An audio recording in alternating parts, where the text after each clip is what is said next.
Dunyo mamlakatlari bilan integratsiya kuchayib borar ekan, xususiy sektorning ishtirokisiz buni amalga oshirib bo'lmaydi.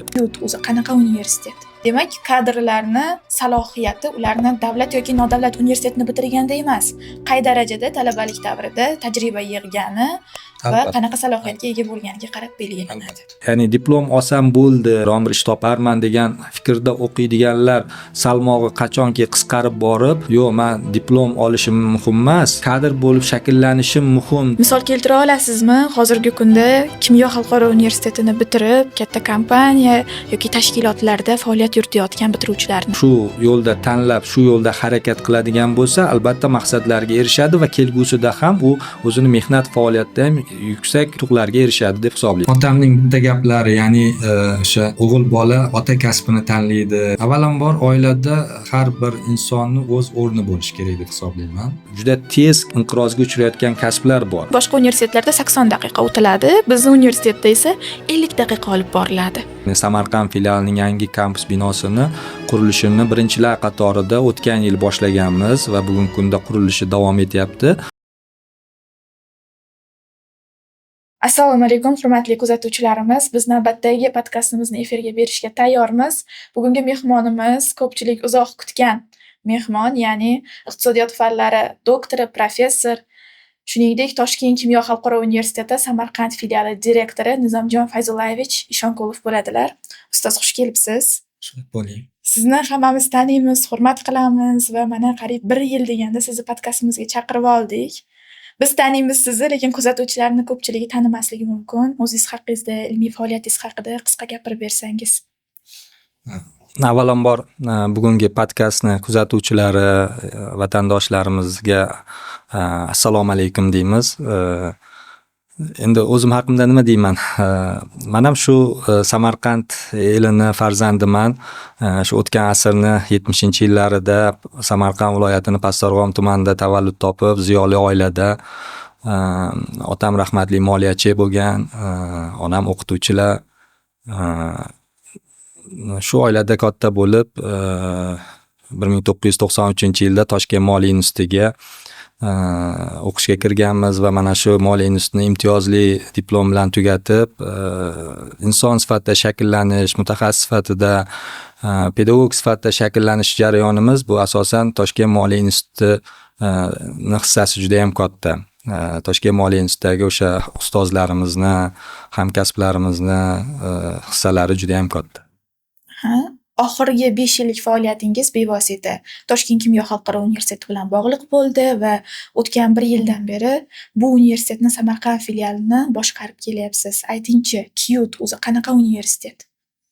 Albatta, so'nggi yillarda o'sha taqdir yo'nalishida Toshkent Kimyo xalqaro universitetiga da faoliyatimni boshladim 22-yildan boshlab. Va bugungi kunda mana shu universitetni Samarqand filialida faoliyat yuritayotgan ekanmiz. Albatta, Kimyo xalqaro universiteti bu meni tasavvurimda doim shunaqa saqlanadi. O'zbekiston Respublikasidagi birinchi nodavlat oliy ta'lim tashkiloti sifatida shu nodavlat oliy ta'lim tashkilotlarini lokomotivi sifatida ko'z oldimda gavdalanadi. Ya'ni doimo o'sha shu nodavlat oliy ta'lim tashkilotlarida qanday islohotlar bo'ladigan bo'lsa, qanaqa yaxshi yangiliklar bo'ladigan bo'lsa, birinchilar qatorida aynan mana shu bizning universitetimizdan boshlanishi, shu universitetdan tashabbus chiqishini ko'p kuzataman. Ustoz, bu suhbatni bejiz siz bilan tashkil qilganimiz yo'q. Ayni paytda qizg'in qabul jarayonidamiz. Barcha oliygohlarda abituriyentlar qamrovi keng yo'lga qo'yilgan. Mana yaqinda, demak, DTM imtihonlari o'z yakuniga yetdi va hamma universitetlar universitetlarini reklama qilib, ta'lim imkoniyatlarini, demak, ma'lumotini berishmoqda. Toshkent Kimyo xalqaro universiteti Samarqand filialida qanaqa yo'nalishlar bor ekan, ilmiy salohiyat qanday, qanaqa iqtidorli talabalar bor? Keling, shu haqida suhbatimiz boshida aytib o'tsangiz. Albatta, ta'lim xizmatlari bozori, ayniqsa oliy ta'lim xizmatlari bozori respublikamizda so'nggi yillarda ancha rivojlandi.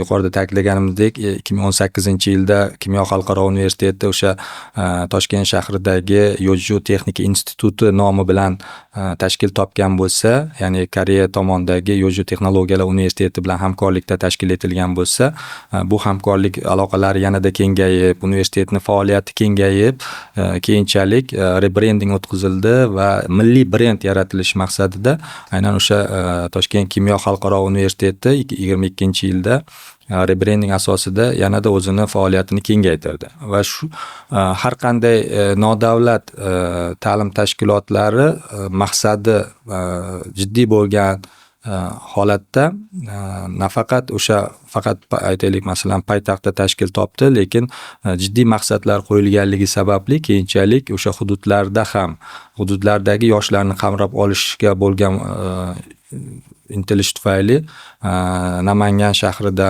Namangan filiali hamda Samarqandda Samarqand filiali tashkil etilishi bu yoshlarni ta'lim olishga, oliy ta'lim olishga imkoniyatlarni kengaytirdi va shu bilan birga endi bugungi kunda Samarqand filiali 2022-yildan beri faoliyat yuritayotgan bo'lsa, 38 ta bakalavriat ta'lim yo'nalishlari bo'yicha, 24 ta magistratura mutaxassisliklari bo'yicha kadrlar tayyorlab keladi. Va hozirgi kunda yanada shu mehnat bozorini talablaridan kelib chiqqan holda o'sha iqtisodiyotimizni rivojlanishidan kelib chiqqan holda yangi ta'lim yo'nalishlari, mutaxassisliklar bo'yicha ham ularni ochish bo'yicha ham rejalarimiz bor va bu ustida ham ishlanyapti.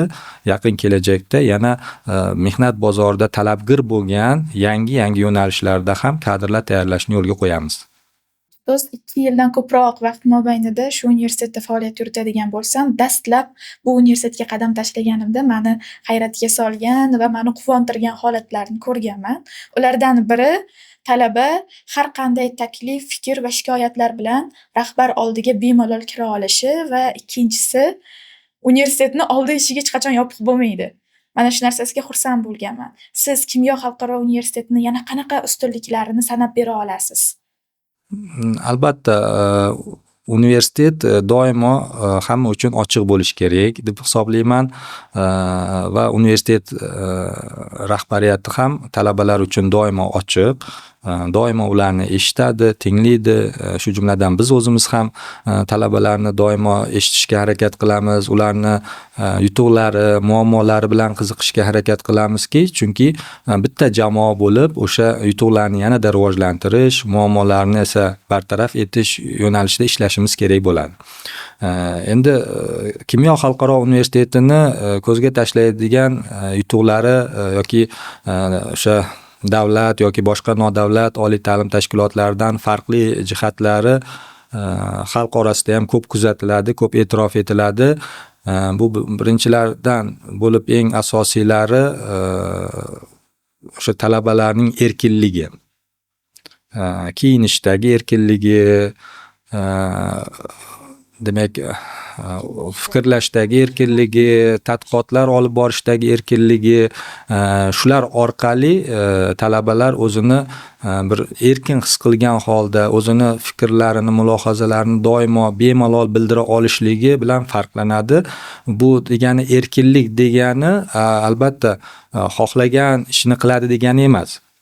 Albatta qonunchilik doirasida o'sha mezonlarga amal qilgan holda universitetning, bizning universitetda ham o'ziga yarasha ichki tartib qoidalari bor.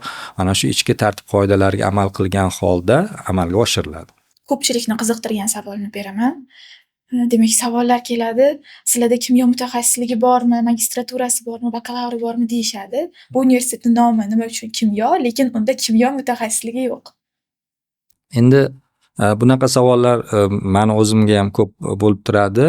O'zi aslida mana yuqorida ham aytdik, dastavval universitet o'sha koreyalik hamkorlar bilan tashkil topgan bo'lsa va bu hamkorligimiz bugungi kunda ham davom etyapti va yanada kengaygan. Nafaqat Koreya, bugungi kunda dunyoning 20 dan ortiq mamlakatlaridagi 70 dan ortiq universitetlar bilan shartnomalar, memorandumlar imzolangan holda ular bilan hamkorlik amalga oshiriladi va shu zaylda universitetni shakllanishi va rivojlanish davri aytaylik shu so'nggi 8 yil deb oladigan bo'lsak, bir qaraganda qisqa davr hisoblanadi, lekin mana shu qisqa davr ichida ham universitetni rivojlanish trayektoriyasi kengaydi va o'sha xalqaro darajaga chiqishda milliy brend shakllantirish maqsadi qo'yildi va o'sha 22-yilda Kimyo xalqaro universiteti nomi bilan rebranding o'tkazilishi amalga oshirildi. Endi bu men xohlardimki universitetni nomiga emas, bu yerda ta'lim sifatiga, tayyorlanayotgan kadrlarning sifatiga ko'proq e'tibor qaratishni, albatta bu nom o'sha bevosita ta'sischilar kengashini raisi onalarini ismlariga o'zbek ismlaridan mashhur ismlaridan bo'lgan Kimyoxon ayaning ismlariga dan kelib chiqqan holda nomlangan va shuning uchun ham Kimyo xalqaro universiteti deb yuritiladi, lekin to'g'ri ta'kidlab o'tdingiz, bizda aynan kimyo yo'nalishimiz hozircha mavjud emas, balki kelajakda albatta bu yo'nalishda ham o'sha respublikamizga albatta kimyogarlar ham kerak. Bu sohada ham mutaxassislar tayyorlashni yo'lga qo'yishimiz mumkin bo'ladi. Demak, o'z onasini nomiga universitet ochgan insonni ham maqsadlari katta bo'ladi va bu universitetga abituriyentlar qo'rqmasdan hujjat va taqdirlarini ishonib topshirishlari mumkin. Albatta, chunki mana o'tgan qisqa davrda ham o'sha mamlakatimizdagi yoshlarimiz, ota-onalar buni kuzatishdi, ko'rishdiki, demak, bu universitetda haqiqatda ta'lim sifati bor, yanada rivojlantirishga harakat qilinyapti va universitetni yaqin kelajakda dunyoni top universitetlar qatoriga kiritish maqsadi qo'yilgan va bu maqsad yo'lida juda ham katta ishlar amalga oshirilyapti. Professor o'qituvchilar tomonidan, ma'muriyat tomonidan, talabalar ham bevosita bu jarayonda o'zini hissasini qo'shyaptiki, demak, mana shu tendensiyalar rivojlanib borgan sari, demak, nafaqat universitet respublikamizda, balki dunyo bozorida ham, dunyo mehnat bozorida ham o'z o'rniga ega bo'lib boradi va shu qatori top universitetlar qatoriga kirib boradi. Bugungi kunda Kimyo xalqaro universiteti deganda, avvalo universitetdagi xalqaro imkoniyatlar ko'zga yaqqol tashlanmoqda. Shu bilan birgalikda universitet rahbariyatining ham asosiy maqsadlaridan biri dunyo top 1000 taligiga kirish. Ayni paytda bu borada qanaqa ishlar amalga oshirilmoqda va qaysi davlatlar bilan hamkorliklar o'rnatilgan? Endi universitetimiz ta'sischilari, rahbariyati va professor o'qituvchilar jamoasi o'sha kengashda kelishilgan holda 2026-2030 mo'ljallangan universitetning strategik rivojlanish dasturini qabul qilingan. Mana shu dasturga ko'ra, demak, yaqin kelajakda, ya'ni mana shu 2030-yilga qadar universitetni dunyoni top 1000 talik universitetlar qatoriga olib kirish maqsadi qo'yilgan va bu maqsad yo'lida juda ham ko'p mehnat qilinyapti, juda ham ko'p qadam qo'yilyapti. Buni asosiy o'sha indikatorlari sifatida o'sha universitetning xalqaro hamkorligini kengaytirish, talabalar almashinuv dasturlari, qo'shma ta'lim dasturlarini kengaytirish, professor o'qituvchilarning akademik mobilligini kuchaytirish, ya'ni universitetni professor o'qituvchilarini xorijiy davlatlardagi universitetlarda malaka oshirishini tashkil etish va xorijiy professor o'qituvchilarni universitetda kelib malaka oshirish yoki dars jarayonlariga jalb etilishi bo'yicha ham juda ham katta ishlar amalga oshirilyapti. Bugungi kunda o'nlab, yuzlab xorijiy professorlar Toshkent kimyo xalqaro universitetida va uning filiallarida bevosita talabalarga dars mashg'ulotlarida o'zini sifatli darslari bilan mashg'ul bo'lishmoqda. Ustoz, Toshkent kimyo xalqaro universiteti ochilganiga mana 8 yildan oshdi va bu 8 yillik yo'lda judayam katta yutuqlarga erishdi desak mubolag'a bo'lmaydi. Va bu yillar ichida bir nechta xususiy oliy ta'lim muassasalari ham ochildi va bugungi kunda har qanday maktab bitiruvchisi, demak, mablag'i va sharoiti bo'ladigan bo'lsa, universitetga topshirish imkoniyatiga ega. Va bu bevosita oliy ta'lim muassasalari o'rtasida raqobatni ham kuchaytirmoqda. Siz bundan keyingi 5 yilda oliy ta'lim muassasalari taqdirini qanday tasavvur qilasiz? Endi o'zi hamma sohada raqobat bo'lgani yaxshi. Raqobat bor joyda rivojlanish bo'ladi, o'sish bo'ladi. Mahsulot bo'lsa mahsulotda sifat bo'ladi, xizmat bo'lsa xizmatda sifat bo'ladi. Shu nuqtai nazardan albatta raqobat muhitini shakllanishi bu juda ham yaxshi. Ya'ni yuqorida aytganimizdek, o'sha so'nggi yillarda ya'ni ikkinchi ma'muriyat davrida oliy ta'lim xizmatlari bozorini ham keng isloh qilish maqsadida juda ham ko'p hukumatimiz tomonidan ham imkoniyatlar yaratib berildiki, mana shu imkoniyatlar orqali bugungi kunda 100 ga yaqin nodavlat oliy ta'lim tashkilotlari respublikamizda litsenziya asosida qonuniy faoliyat yuritayotgan bo'lsa, bu demak o'sha nodavlat va davlat oliy ta'lim tashkilotlari o'rtasida endi raqobatni yuzaga keltira boshladi.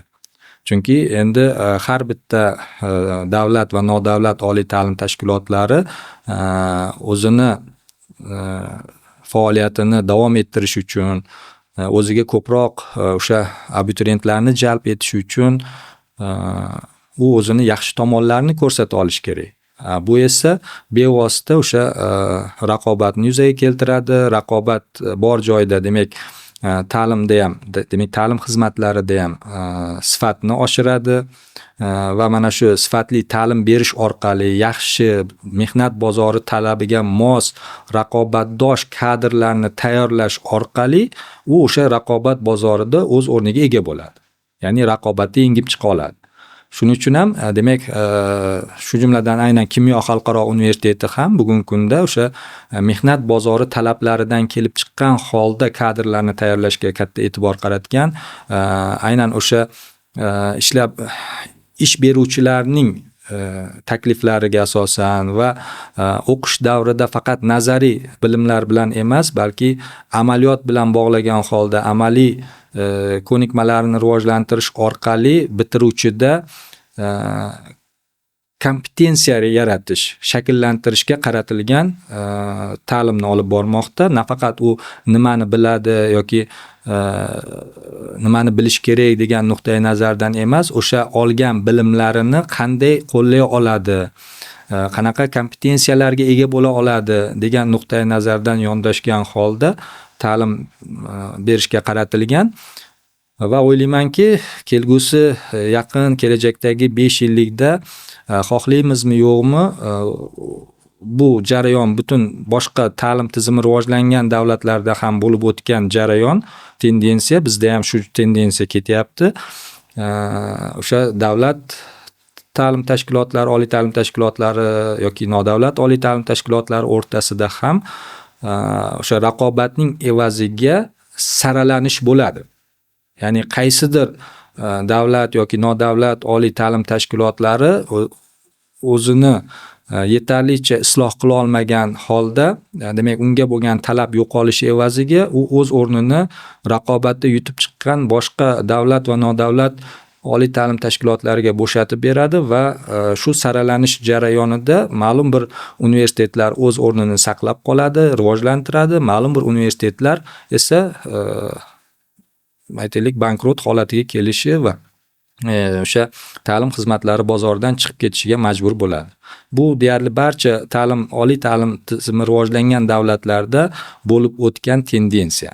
Bu protsess barchamizga tanish, lekin bilasiz, bozor bor joyda iste'molchi fikri har doim e'tiborga olinadi. Albatta. Xususan, oliy ta'lim bozorida ham, xizmat ko'rsatish bozorida ham. Bundan 5 yil avval oliy ta'lim, aynan xususan nodavlat oliy ta'lim muassasasiga kirishda xalqni fikri qanaqa edi va hozir qanaqa? Fikrlar o'zgardimi yoki haligacha xususiy universitet deganda, nodavlat universitet deganda diplom o'tarmikan, litsenziyasi bormikan degan savollar kuzatilib turibdimi? Endi bu jarayonga baho berishda juda ko'p omillarga e'tibor qaratish kerak deb o'ylayman.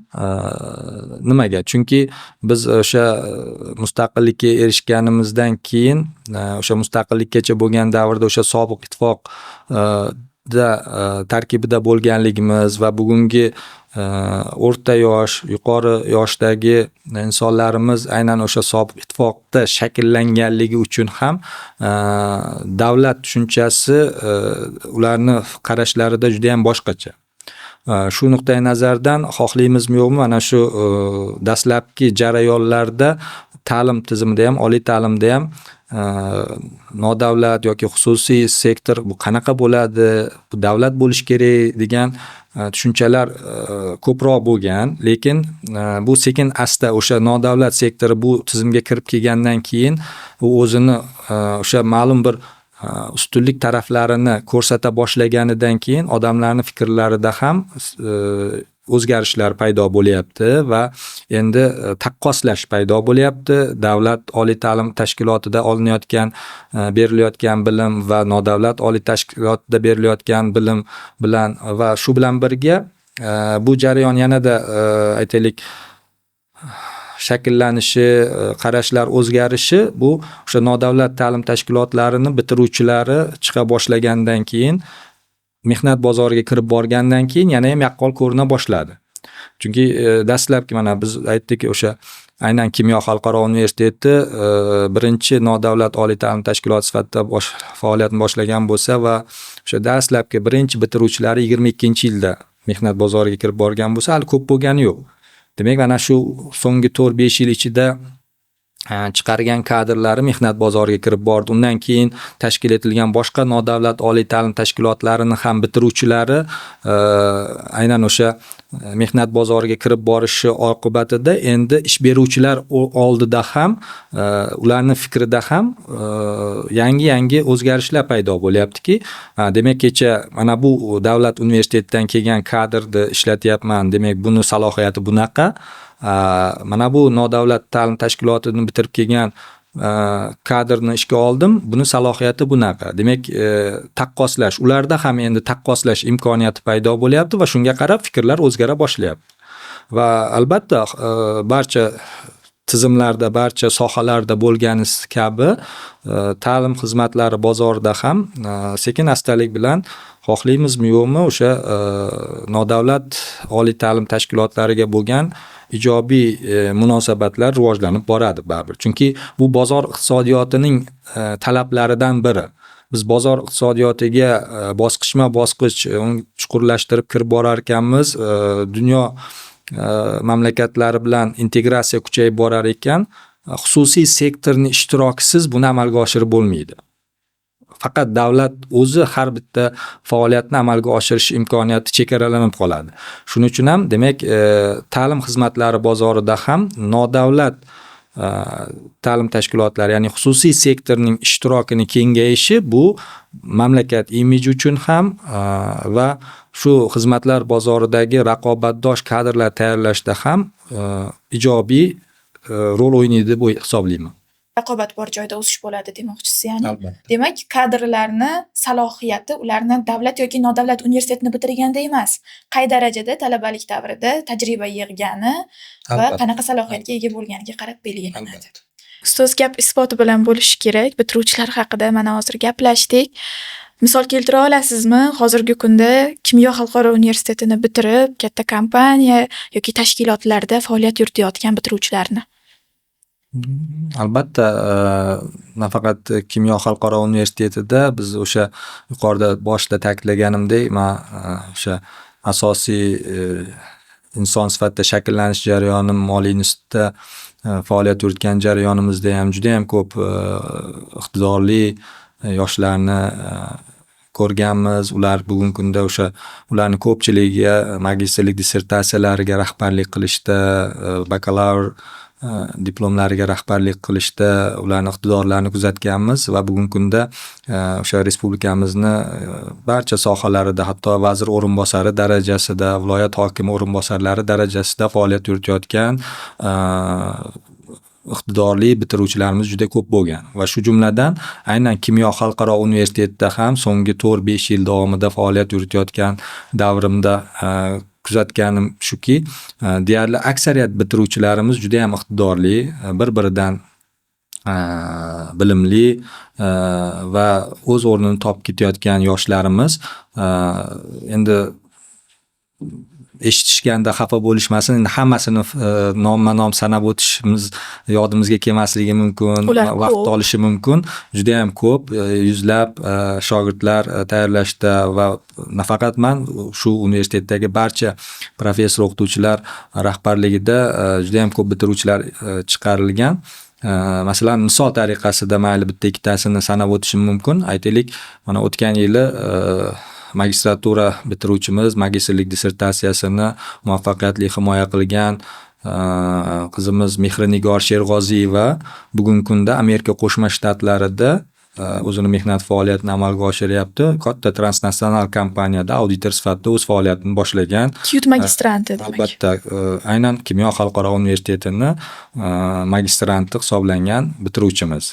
Men aytaylik, o'sha magistrlik dissertatsiyasiga ham rahbarlik jarayonida juda ham ko'p takliflarini berishgan. Yoki aytaylik, o'sha universitetimiz bitiruvchilaridan Ummatalieva Muslimaxon bugungi kunda Toshkent shahrida Ipak yo'li bankida menejer sifatida faoliyat yurityapti. Yoki bunga o'xshagan yoshlarimiz juda ham ko'p.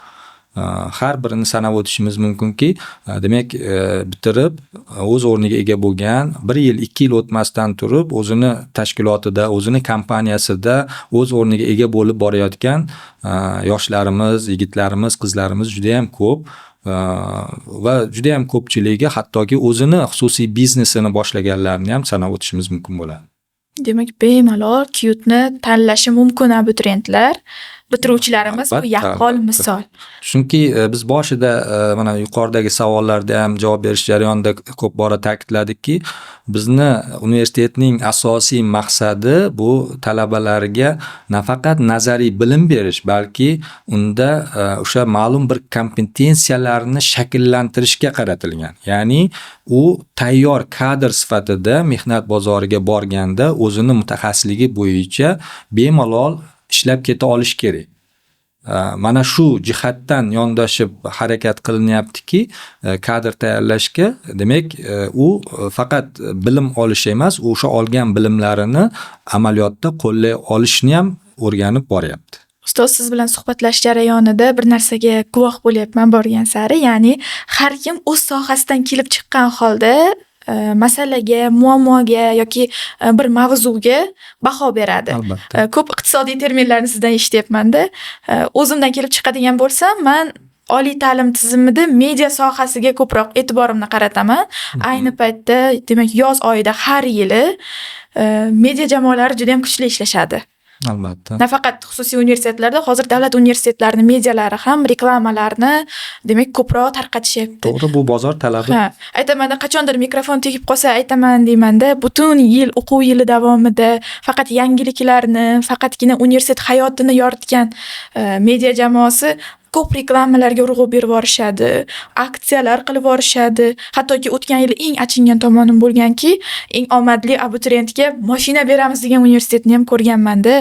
Siz qanday baholaysiz? O'zi abituriyent jalb qilishda mana shunaqa media, marketing usullarini qo'llash qay darajada to'g'ri? Albatta, endi men marketing sohasi bo'yicha har holda mutaxassis emasman-u, lekin umuman hamma sohada bo'lgani singari ta'lim xizmatlarida ham o'ziga xos marketing bo'lishi kerak deb hisoblayman. Ya'ni chunki marketing qilmaydigan bo'lsa, marketing faoliyat bilan shug'ullanmaydigan bo'lsa, u qotib qoladi. rivojlanish bo'lmaydi. Va mana shu jarayonda faqat to'g'ri yondashuvlarni yo'lga qo'yish kerak. Marketing o'z yo'liga, lekin marketingdan mukkasidan ketish bu qanaqa oqibatlarga olib keladi? Chunki oddiy bir qishloqdan chiqqan, maktabni endi bitirgan o'quvchi bu narsaga qiziqishi mumkin, lekin uni ortida haqiqiy sifatli ta'limni bermayotgan universitet bo'lsa-chi, to'g'ri tanlov qila olmasa-chi? Hozirgi kunda abituriyentlarni ko'p kuzatamiz. Demak, to'g'ri tanlov qilishga o'zida imkoniyat bo'lmaydi, yo ota-onasi yo o'qituvchisi ta'sirida universitet tanlaydi-da. To'g'ri ta'kidlayapsiz. Albatta, marketing faoliyatini olib borishda, o'sha targ'ibotni olib borayotganda o'sha imkon qadar foydalanuvchilarga to'g'ri, ishonchli axborotlarni taqdim etish kerak deb hisoblayman. Birinchidan, ikkinchidan o'sha axborotdan foydalanayotgan tomon, ya'ni ota-onalar, abituriyentlar ham faqat o'sha ma'lum bir videorolikka yoki ma'lum bir reklama nimalariga e'tiborni qaratish bilan bir qatorda uni tagida nima turibdi? Demak, o'sha universitet, o'sha yo'nalish to'g'risida boshqa qo'shimcha informatsiyalar olishga ham harakat qilish kerak deb hisoblayman. Chunki o'zini kelajagini ko'rmoqchi bo'lgan, ertaga aldanib qolmasligi uchun ham albatta o'sha har bitta universitet o'zini reklama qilyaptimi? Demak, o'sha universitet to'g'risida uni ijtimoiy tarmoqlardagi rasmiy sahifalariga kirish orqali, uni bitiruvchilarini kuzatish orqali, demak, o'zi bu universitet bitiruvchilari bormi? Bor bo'lsa, qayerda faoliyat yurityapti? Qanday faoliyat yurityapti? Yoki qanaqa professor o'qituvchilar dars beryapti? O'sha universitetdagi ilmiy salohiyat qanday o'zi, yoki o'sha universitetdagi talabalarni baribir xohlaymizmi yo'qmi? Bizni o'zbekchiligimizda mahallamizda, qishlog'imizda yoki qo'ni qo'shnilarimiz ichida o'sha universitetda ta'lim olayotgan talabalar bo'lishi mumkin. Ulardan fikr almashish orqali o'zini yakuniy xulosasiga kelish kerak deb hisoblayman. Ya'ni bittagina reklamaga asoslanib qolish emas, balki o'sha reklamada berilayotgan axborotlarning ishonchliligini tekshirib ham ko'rish kerak deb o'ylayman. Demak, universitet tanlashda avvalo keyingi 4 yili qanday o'tishini emas, keyingi faoliyati qanday o'tishini hisobga olish kerak. Albatta, chunki endi bu borgan sari bugungi yoshlarimizda biroz bu narsalar yo'qolyapti, lekin hali ham qisman bor. Ya'ni bizda shu davrgacha bo'lgan holatda ko'proq kuzatilgan diplom uchun o'qish. Ya'ni diplom olsam bo'ldi, ertaga men qo'limda oliy ma'lumotli bakalavr darajasi yoki magistr darajasi bo'lsa, aytaylik, biron bir ish toparman degan fikrda o'qiydiganlar salmog'i qachonki qisqarib borib, yo'q, men diplom olishim muhim emas, men uchun o'sha bevosita tanlagan yo'nalishim bo'yicha yaxshi mutaxassis bo'lib chiqishim, kompetensiyaga ega bo'lgan kadr bo'lib shakllanishim muhim deb hisoblab o'zini shu yo'lda tanlab, shu yo'lda harakat qiladigan bo'lsa, albatta maqsadlariga erishadi va kelgusida ham u o'zini mehnat faoliyatida ham yuksak yutuqlarga erishadi deb hisoblayman. Agar faqat diplom uchun o'qiydigan bo'lsa, u oxir-oqibat diplom olishi mumkin, lekin ertaga uni faoliyati o'zini mutaxassisligi bo'yicha davom ettirishi chegaralanib qolishi mumkin bo'ladi. Ustoz, keling, media va marketing strategiyalari haqida gap boshlaganimizda o'zimizni shaxsiy tajribamizni ham o'rtoqlashib o'taylik. Boshqa universitetlardan farqli ravishda Toshkent kimyo xalqaro universiteti Samarqand filiali o'zini rasmiy sahifalarida haqiqiy bor rezultatni ko'rsatib kelyapti. Ya'ni professor o'qituvchilarimizni dars jarayonidan qisqa lavhalar, iqtidorli talabalarimiz va bitiruvchilarimizni ko'rsatib kelyapmiz. Va buni natijasida nima deb o'ylaysiz? Biz o'z maqsadimizga yeta olyapmizmi? O'zi biz to'g'ri yo'ldamizmi? Xullas, oddiy qilib aytganda. Endi buni albatta baholash o'sha kuzatuvchilarni nimasiga qoldirsak to'g'ri bo'ladi, lekin meni shaxsiy fikrim albatta o'sha bevosita aynan Samarqand filialidagi dars mashg'ulotlarini tabiiy ravishda o'qituvchini ogohlantirmasdan, oldindan aytmasdan, o'sha dars jarayonlaridan qisqa lavhalar olib, o'sha ijtimoiy tarmoqlarimizda, rasmiy sahifalarimizda e'lon qilib borish bu tashqi foydalanuvchilarga real informatsiyani yetkazib berishga yaxshi yordam beryapti. Ya'ni qanaqa professorlar o'zi dars beryapti, u qanday dars beryapti. Endi hamma ota-ona ham yoki hamma qiziqayotgan ham universitetga kelib biror bir professorni dars mashg'ulotini kirib kuzata olmasligi mumkin, vaqti bo'lmasligi mumkin, imkoniyati bo'lmasligi mumkin, lekin mana shunaqa qisqa lavhalar orqali berib boriladigan o'sha ijtimoiy tarmoqlarda, rasmiy sahifalarda berib boriladigan videoroliklar orqali haqiqatda dars o'zi qanaqa o'tilar ekan degan savollarga javob oladi. Bu menimcha yaxshi effekt beradi. Bundan tashqari albatta o'sha har bitta jarayonni tabiiy ravishda ko'rsata olishimiz kerak deb hisoblayman. Nafaqat dars jarayonlarini, balki o'sha talabalarimizni hayotini ham, ularni o'qish faoliyatidagi hayoti yoki mana bizda juda ko'p bora ta'kidladik, xalqaro hamkorligimiz yuqori darajaga qo'yilgan deb. Har yili ko'plab talabalarimiz o'sha Janubiy Koreyada, Bolgariyada yoki Turkiyada, Malayziyada va hokazo boshqa ta'lim tizimi rivojlangan davlatlarda talabalar almashinuv dasturi orqali 2+2 qo'shma ta'lim dasturlari orqali yoki 1+1 ta'lim dasturlari orqali ta'lim olib kelyapti. Ularni ham o'sha mamlakatlardagi faoliyatini ham yoritib borish yoki o'sha mamlakatda olayotgan bilimlarini, ko'nikmalarini yoritib borish orqali ham demak haqiqiy holat qanaqaligini ko'rsatib berishimiz mumkin bo'ladi. Shu o'rinda ota-onalarga maslahat bering. Oliy ta'lim tanlashda nimalarga ahamiyat qaratish kerak? Endi men ham o'zimning ham farzandlarim bugungi kunda aynan o'sha oliy ta'limda ta'lim olayotgan ota sifatida aytmoqchi bo'lgan shaxsiy fikrlarim shundan iboratki, birinchi navbatda o'ylayman farzandini o'zi qiziqishlarini inobatga olishini xohlardim.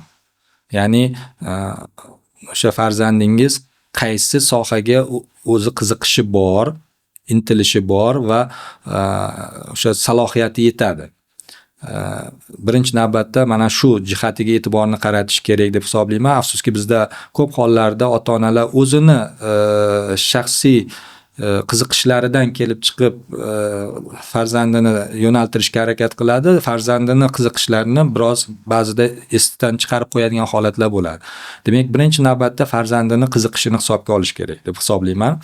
Ikkinchisi, demak, tanlanayotgan yo'nalishni faqat bugungi kundagi holatini emas, chunki bugungi yosh, aytaylik 20 yoshli yigitimiz yoki qizimiz bu ertaga 4 yil, 5 yil o'qib, qo'liga diplom olgandan keyingi holatini emas, yana 20 yil, 30 yildan keyin shu kasb o'zi bo'ladimi? Chunki bugungi fan texnika rivojlanayotgan davrda juda tez kasblar inqirozga uchrayotgan kasblar bor. Ya'ni yo'qolib borayotgan, o'zini o'rnini yo'qotayotgan yo'nalishlar, kasblar bor. Demak, shunaqa holatga tushib qolmaydimi ertaga? Ya'ni kelajagi bormi degan nuqtai nazardan yondashish kerak deb hisoblayman. Va albatta demak o'sha universitet tanlashda adashmaslik kerak deb hisoblayman. Ijtimoiy tarmoq orqali iloji boricha o'sha universitetga qaysidir yo'nalishni siz tanladingizmi, maqsad qildingizmi, demak shu yo'nalishda aytaylik respublikada agar O'zbekistondagi oliy ta'lim tashkilotlarida ta'lim olmoqchi bo'ladigan bo'lsa yoki xalqaro darajada ta'lim oladigan bo'lsa, demak qaysi mamlakatda aynan mana shu ta'lim yo'nalishi yoki mutaxassisligi bo'yicha yuqori malakali kadr tayyorlay oladi degan savolga javob olish orqali harakat qilish kerak deb hisoblayman. Ijtimoiy tarmoq orqali ma'lumotga ega bo'lish uchun qaysi platformani ko'proq kuzatishsin? Instagram yoki YouTube? Endi bu borada aniq bir narsa deyishim qiyinroq, chunki hamma o'zini qiziqishidan, o'zini imkoniyatlaridan kelib chiqib kuzatishadi va yuqorida aytdik-ku, Instagramni kuzatadimi, Facebookni kuzatadimi yoki YouTube'ni kuzatadimi yoki aytaylik o'sha bevosita o'sha ta'lim tashkilotlarini rasmiy sahifalarini kuzatadimi? Qat'iy nazar, avvalambor o'sha berilayotgan axborotlarning ishonchliligini tekshira bilish kerak. Qanchalik o'sha berilayotgan axborotlar, ma'lumotlar to'g'ri va ishonchli va shundan kelib chiqib qaror qabul qilishni ga harakat qilish kerak deb hisoblayman. Demak, birinchi navbatda ilmiy salohiyat, ya'ni shu universitetda professor o'qituvchilarning ilmiy salohiyati qanday, Albatta. ularni dars berish jarayoni qanday, faqat nazariya bilan 80 daqiqa ma'ruza o'qib darsni o'tkazib yuboradimi yoki talabani, demak, bir para darsini unutilmas lahzalarga, unutilmas bilimlarga bag'ishlaydimi? Shunga e'tibor qaratish kerak. Iqtidorli talabalari qanaqa yutuqlarga erishyapti, bitiruvchilari qayerda ishlayapti? Demak, ijtimoiy tarmoqda universitet majbur bularni berib borishga va ota-ona bularni ko'rish orqali dastlabki qarorini belgilay oladi. Shunday. Ya'niki mana o'sha ijtimoiy tarmoqlar orqali yoki ma'lum bir rasmiy sahifalar orqali o'sha tanlayotgan universitetini o'zi professor o'qituvchilar jamoasi to'g'risida ham ozgina informatsiya olgani yaxshi bo'ladi. Ya'ni o'zi to'g'ri ta'kidlab o'tdingiz, qayerda ta'lim sifati yaxshi bo'ladi, qayerdaki o'sha ilmiy salohiyatli kadrlar dars berayotgan bo'lsa. Masalan, mana Kimyo xalqaro universitetining Samarqand filialini bugungi salohiyati 60% atrofida. Demak, 60% professor o'qituvchilarimiz ilmiy darajali professor o'qituvchilarni tashkil etadi. Bu degani, demak, o'sha har bitta berilayotgan dars mashg'ulotlarini sifatiga, uni yuqori saviyada olib borilishiga albatta o'z o'rnini ko'rsatadi. Va salohiyatni yanada oshirib borish yo'lida izlanyapmiz. Universitetda darsni 50 daqiqa olib borilishi, shu haqida ham to'xtalib o'ting. Boshqa universitetlarda 80 daqiqa o'tiladi, bizning universitetda esa 50 daqiqa olib boriladi. To'g'ri ta'kidlayapsiz. Bu dastavval o'sha universitet biz boshida ta'kidladik-ku, Koreya bilan hamkorlikda boshlagan bo'lsa, Koreya ta'lim tizimini o'rgangan holda ularni standartlaridan kelib chiqib boshlangan bo'lsa, aynan o'sha nimalar olingan. Ya'ni xalqaro standartlarda bu juda yaxshi effekt bergan tizim. Nimagaki 80 daqiqa auditoriyada aytaylik nazariy ta'lim berayotganda diqqatni bir joyda jamlab turish juda ham qiyin. Shuning uchun ham demak 50 daqiqa qilib belgilanganki, bu 50 daqiqada juda ham mazmunli, chiroyli dars o'tish imkoniyati bor va talabalarni diqqatini bir joyda ushlab turish imkoniyati bo'ladi. Demak, diqqat masalasi birinchi o'ringa qo'yiladi. Chunki ta'lim berish jarayonida professor faqat aytaylik o'zini bilimlarini berish jarayonida uni ikkinchi tomon qabul qila olishi ham kerak talaba. Ya'ni uni eshita olish kerak, uni qabul qila olish kerak, u bilan bevosita muloqotda, jonli muloqotda bo'lib o'zini fikr mulohazalarini ayta olish kerak bo'ladi. 80 daqiqa birdek ushlab turish juda ham qiyin. Hatto professor uchun.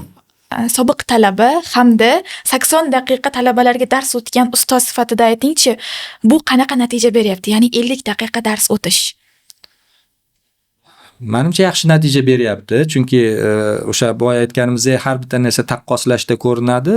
20 yildan ko'proq vaqt mobaynida o'sha davlat universitetida dars berish jarayonimizda o'sha 80 daqiqa ma'ruza o'qish jarayoni bilan bu universitetga kelganimizdagi o'sha 50 daqiqa davomida dars o'tish jarayonlarimizda albatta farq bo'ladi.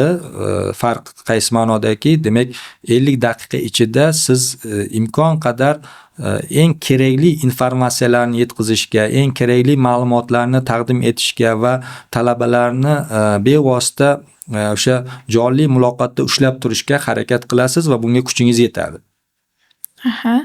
Endi shu joyda, shu podkastgacha keldik. Sizdan bayonot kutamiz. Ya'ni Toshkent kimyo xalqaro universiteti Samarqand filiali ayni paytda sobiq gidrokollej binosida ijarada va uni yangi binosi Shirin shaharchasida qurilyapti.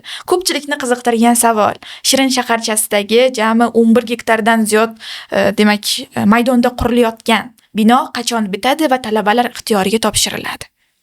Albatta bu savol bizni ham qiziqtiradi.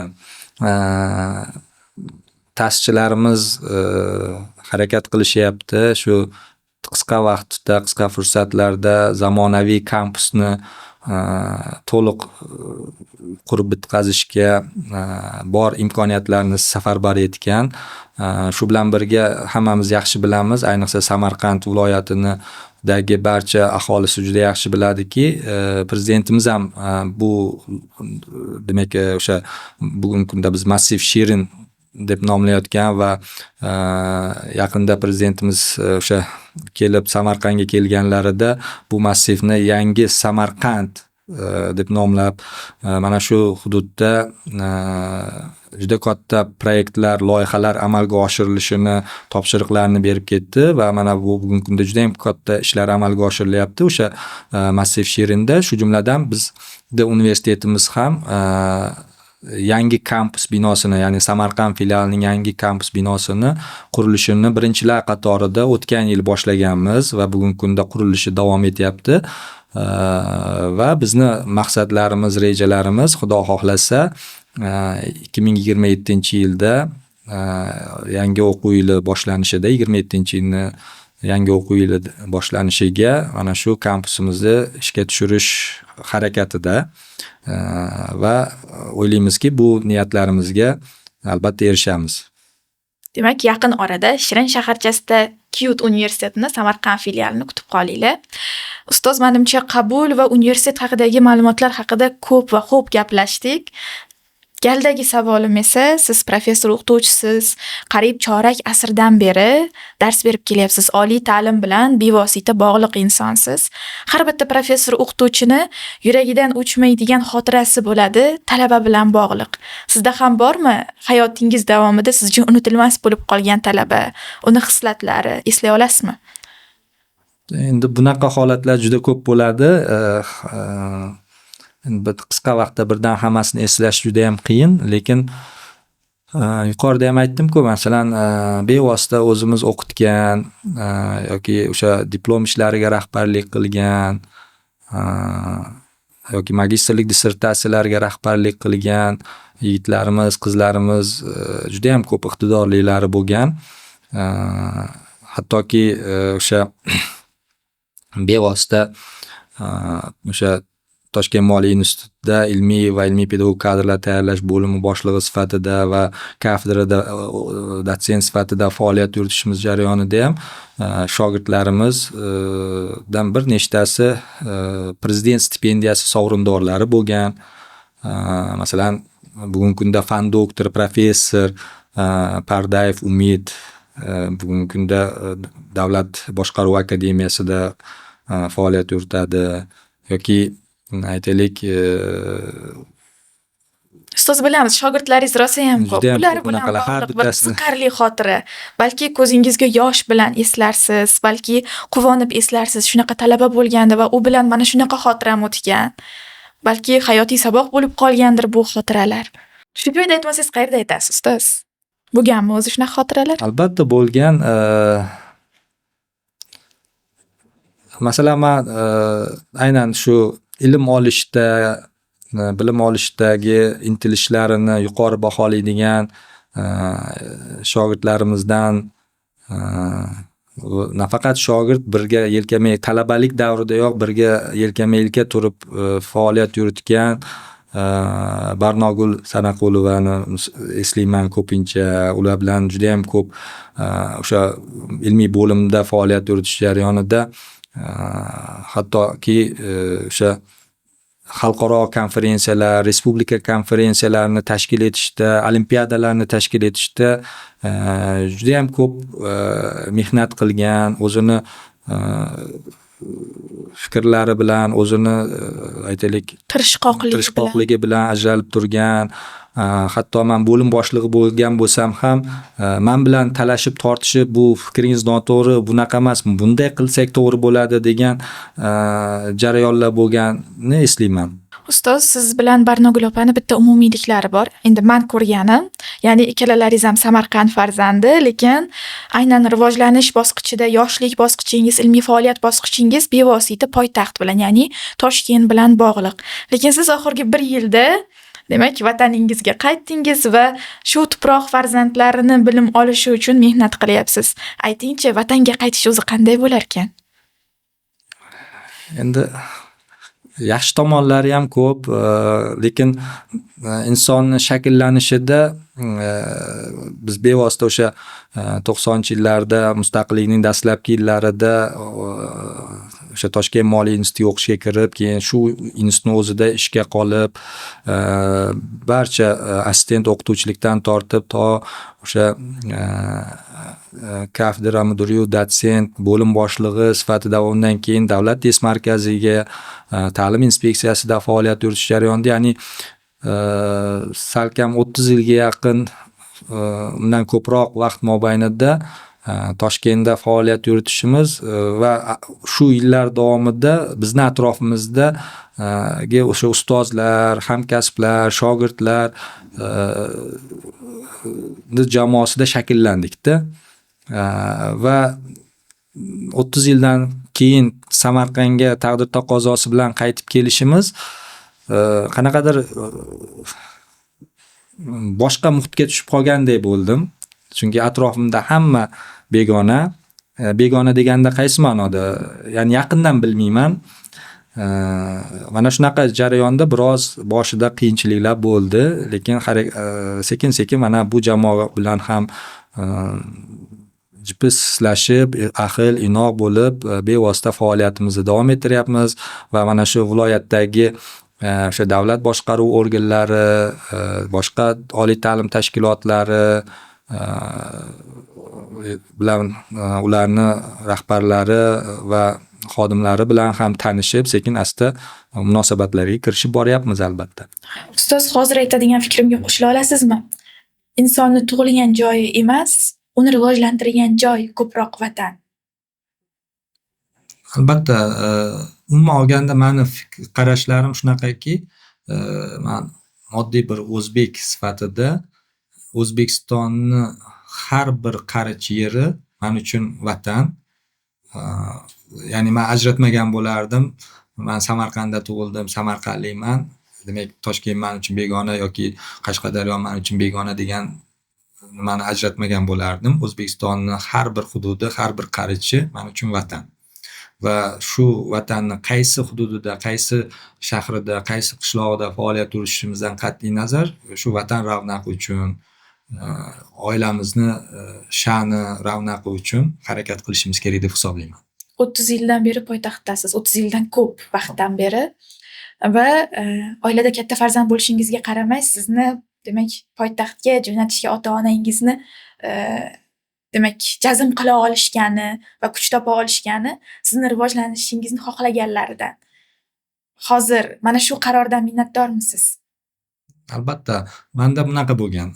Bolaligim, maktabda o'qib yurgan davrim shunaqa bo'lganki, men yuqorida aytdim, otam rahmatli Pastdarg'om tuman moliya bo'limida moliyachi bo'lib, byudjet boshlig'i bo'lib ishlaganlar va o'g'il farzand sifatida, oiladagi eng katta farzand sifatida meni o'sha ota kasbini tanlashimni xohlagan. Lekin onam o'qituvchi sifatida, kutubxonachi bo'lib ishlagan, kutubxonachi sifatida juda ham ko'p yoshligimdan kitoblarni juda ko'p o'qiganman va menda pedagoglikka, o'qituvchilikka bo'lgan mehrim yuqoriroq bo'lgan.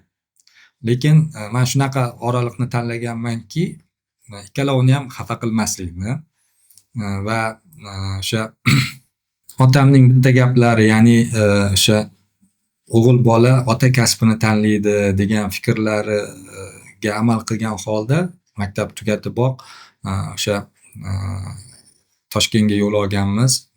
Otam rahmatli o'zlari ham biz narxoz deb o'rganib qolganmiz. O'sha vaqtda Toshkent xalq xo'jaligi institutini tugatgan bo'lganligi uchun to'ppa-to'g'ri Beshyog'ochga bugungi kundagi o'sha Toshkent davlat iqtisodiyot universiteti binosiga olib borgan. Taqdir taqozosi bilan o'sha kuni biz u yerga hujjat topshira olmaganmiz. va qaytib chiqayotganimizda o'sha yerdagi bitta ustoz maslahat berganki, sizlar universitet yaqinda 2ga ajraldi.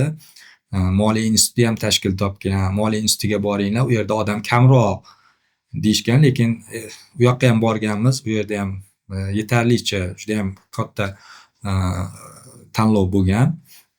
Va shu zaylda demak Toshkent moliya institutiga o'qishga kirganmiz.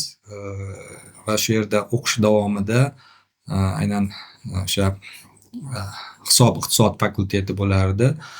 Buxgalteriya hisobi, nazorat va taftish yo'nalishi bo'yicha o'qib tugatganimizdan keyin ustozlarimiz taklif qilganki, imtiyozli diplom bilan tugatganligimiz va o'sha o'qish davrimizda ham juda ko'p tanlovlarda, olimpiadalarda ishtirok etganligimiz sababli ustozlar nazariga tushib, kafedraga ishga taklif qilishgan, assistent o'qituvchi sifatida olib qolishga. Va otam rahmatligidan nima qilganimizda, mayli, agar sani fikring shunaqa bo'ladigan bo'lsa, qola qol, o'sha faoliyatingni davom ettira qol degan.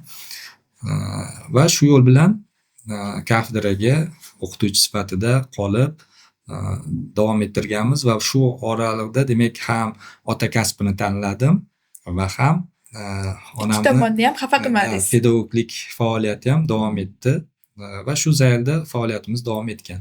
Ustoz ziyoli oilada tarbiya topgansiz va xuddi shunday oilani yaratdingiz ham. Hozirgi kunda ilmli farzandlarni hamda jaji nabiralarni bobojonisiz ham. Aytingchi, komil inson tarbiyasida oiladagi muhit qanaqa bo'lishi kerak ekan? Albatta, har bitta oilani o'zini prinsiplari bo'ladi. Shu jumladan bizning oilamizda ham bo'lgan va endi meni hayotimda o'sha o'qishni tugatib, uylanib, farzandli bo'lgan, birinchi farzandim bo'lganda endi ishga qolib, endi joylashib, 1 yil o'tgandan keyin taqdir taqozosi bilan otam olamdan o'tib qolganlar 99-yilda va hamma yuk, oilani yuki bevosita menga tushgan. Chunki oilada eng katta farzand bo'lganman. Ukalarimni, singlimni o'qitish, ularni uyli joyli qilish va shu zaylda davom etib, Xudoga shukr, hamma ukalarimni ham, singlimni ham o'qitdik, uyli joyli qildik, hammasi yaxshi. Bugungi kunda mehnat faoliyati bilan shug'ullanishadi. Undan keyin o'zimizni farzandlar yetishib keldi. Mana o'zimizni farzandlarni bevosita o'sha o'qityapmiz. Bevosita endi mana katta qizlarim har ikkalasi magistraturani tugatdi. Endi hozir yosh farzandlari bo'lgani uchun hali mehnat faoliyatini boshlashmadi. Demak, shu zaylda davom etyapti hayot. Xo'p, faktlar bilan sanaylik.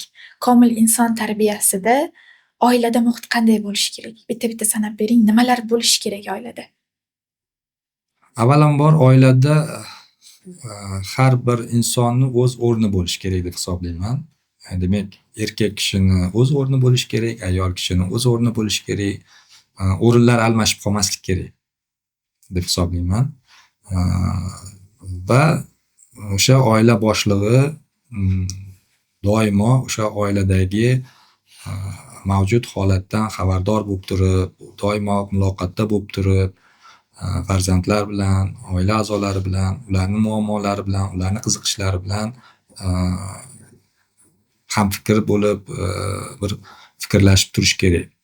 Oxirgi yillarda mana shu meni eng ko'p ranjitadigan jihatlardan bittasi bu yosh oilalarda ajralishlarning ko'payib ketayotganligi. Buni asl sabablaridan biri o'sha oilalarda o'sha hamma o'z o'rnida bo'lmayotganligi yoki o'zaro bir-biri bilan doim muloqotda bo'lmasligi, ularning muammolari, fikrlari bilan qiziqmaganligi natijasida deb o'ylayman. Ustoz, mana yaqinda 50 yoshni qarshi olasiz. 50 yil deganda odam vahimaga tushmasligi mumkin, lekin buni yarim asr ekanligini anglaganingizda aytasizki, demak katta yo'lni bosib o'tibman deysiz. Mana shu inson umrini qiyoslaydigan bo'lsak, avtobusni bir tomoniga o'tirib, bir tomonni tomosha qilganda, ikkinchi tomonini tomosha qilish imkoniyatidan mahrum bo'lishda bu hayot. Siz 50 yillik umringiz mobaynida topganlaringiz, yo'qotganlaringiz nimadan iborat bo'ldi? Endi albatta har bir inson o'z hayoti davomida juda ko'p narsalarga erishadi va xohlaymizmi yo'qmi juda ko'p narsalarni yo'qotadi. Shu jumladan menda ham shunaqa bo'lgan albatta. Allohga shukr, o'ylagan maqsadlarimni aksariyatiga erishib kelyapmiz. Bundan keyin ham o'sha faoliyatimiz davomida imkon qadar o'sha xalqimiz uchun, vatanimiz uchun, oilamiz uchun xizmat qilishga harakat qilamiz albatta. Menimcha shu joyda podkastimizni yakunlasak ham bo'ladi. Siz bilan podkast olamiz deganimizda qanday bo'larkan? Men qariyb 1 yildan beri hali intervyu bermadim, ancha kamera muhitidan chiqib ketdim degandingiz. Hattoki savollar bilan ham siz bilan bo'lishmadik. Zero siz bitta universitetni Samarqand filiali direktorisiz va men matbuot kotibiman. Shunday bo'lishiga qaramay savollarni ham bo'lishganimiz yo'q. Qanday o'tdi bugungi podkast? Ko'nglingiz to'ldimi? Menga o'sha savollarni oldindan bermaganingiz qaytanga yaxshi bo'ldi. Chunki oldindan bersangiz qanaqa javob berarkinman deb o'zim qiynalardim. Tabiiyroq bo'lgani yaxshiroq bo'ldi. Qolaversa, men o'sha aytganimdek, meni inson sifatida shakllanishimda ko'p hissa qo'shgan davlat test markazidagi faoliyatim, keyin ta'lim sifatini nazorat qilish davlat inspeksiyasidagi jamoadagi faoliyatim davrida taqdir taqozosi va kasbiy nimadan kelib chiqib juda ham ko'p intervyular berishga, juda ham ko'p chiqishlar qilishga to'g'ri kelgan va shuning uchun siz taklif berganingizda aytdimki, men oxirgi paytlarda umuman televideniyega yoki intervyularga nimalarga chiqmaganman, formadan chiqib qolgan bo'lsa kerak degandim. Yo'q, har holda imkon qadar harakat qildik savollaringizga javob berishga. Albatta kuzatuvchilarimizga, tomoshabinlarga sihat salomatlik tilaymiz, ishlariga muvaffaqiyat tilaymiz. Nimaiki yaxshi niyatlar qilgan bo'lsa, o'sha kelgusida yoshlarimizga va har biriga yaxshi kasbning egasi bo'lishga, yaxshi mutaxassislikning egasi bo'lishga, o'z sohasida raqobatbardosh kadr bo'lib yetishishiga tilak bildiramiz. Rahmat ustoz. Bu podkastning bu 5-soni, lekin hali ham bu podkastga nom topa olmadik. Keling shu tashkilotni, Samarqand filialining rahbari sifatida nima deb nomlaymiz? Qanaqa takliflar bera olasiz? Endi buni birdaniga to'satdan nom berish juda ham qiyin. Mayli bir fikrlashib ko'ramiz. Agar takliflarimiz bo'lsa, alohida o'zingizga taklif beramiz. Sizga manzur keldimi? Kundaligimga 5 qo'yib berasizmi? Albatta.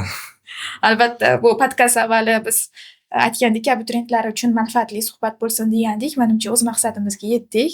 Bizni kuzatgan barchaga o'z tashakkurimizni bildiramiz. Suhbatimiz ma'qul kelgan bo'lsa, albatta biz bundan xursandmiz. Rahmat, sog' bo'ling. Sizga ham rahmat ustoz. Rahmat.